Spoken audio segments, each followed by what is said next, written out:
സല്ലല്ലാഹു അലൈഹി വസല്ലം പറഞ്ഞു, ആരെങ്കിലും ഒരു ന്യൂനത മറച്ചു വെക്കുക എന്നുള്ളത്, ഒരാളുടെ ന്യൂനത മറച്ചു വെക്കുക എന്നുള്ളത്, പ്രത്യേകിച്ച് ഒരു മുസ്ലിമിന്റെ ഒരു ന്യൂനത മറച്ചു വെക്കുക എന്നുള്ളത് നിർബന്ധമാണ്. ഇന്ന് സമൂഹത്തിൽ പ്രത്യേകം ആളുകൾ ന്യൂനതകൾ എടുത്തു കാണിക്കുന്നത് ആരെയാണ്? ഏതെങ്കിലും ഒരു നല്ല മനുഷ്യൻ, അയാളുടെ അടുത്ത് വല്ല ന്യൂനത കണ്ടാൽ അത് പെട്ടെന്ന് എല്ലാ ആളുകളും അത് പരസ്യമാക്കുന്നതാണ്. യഥാർത്ഥത്തിൽ ഏറ്റവും കൂടുതൽ സൂക്ഷിക്കേണ്ടത് ആരുടെയാണ്?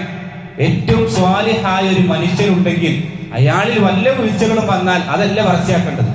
അത് നാട്ടിലെ ആളുകളെല്ലാം പരസ്യമാക്കിയിട്ട്, കണ്ടോ ഇവന്റെ മുഖം യഥാർത്ഥത്തിൽ ഇതൊന്നല്ല, ഇതൊക്കെ ആരാധനക്ക് വെറും മുഖം മൂടിയാണ്, അതിനുള്ളിൽ ഇങ്ങനെയൊക്കെ ഉണ്ട് എന്ന് പറഞ്ഞിട്ട് ആളുകൾ പരസ്യമാക്കും. യഥാർത്ഥത്തിൽ അതിനെയാണ് ഏറ്റവും കൂടുതൽ സൂക്ഷിക്കേണ്ടത്. സാധാരണക്കാരായ ആളുകളിൽ നിന്ന് നിത്യമായി അത് സംഭവിക്കും. എന്നാൽ സ്വാലിഹ്യങ്ങളിൽ നിന്ന് എങ്ങനെയെങ്കിലും സംഭവിച്ചാൽ, മനുഷ്യനാണ്, മനുഷ്യർക്ക് സഹജമായി ഏത് സമയത്തും തെറ്റുകൾ സംഭവിക്കാം.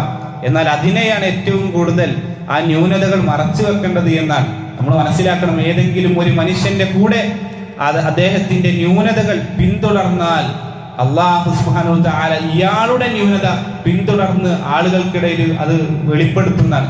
എങ്ങാനും അല്ലാഹു പറഞ്ഞു ആ ഹദീസിൽ പറയുന്നതായിട്ട് കാണാം, വമൻ യത്തബഇല്ലാഹു ഗൗറതഹു യുഫ്തഹു ഫീ ബൈതിഹി, അവൻ വീട്ടിൽ വാതിൽ അടച്ചിരിക്കുകയാണെങ്കിലും അല്ലാഹു അദ്ദേഹത്തിന്റെ ന്യൂനത ആളുകൾക്കിടയിലൂടെ വെളിപ്പെടുത്തുന്നതാണ്.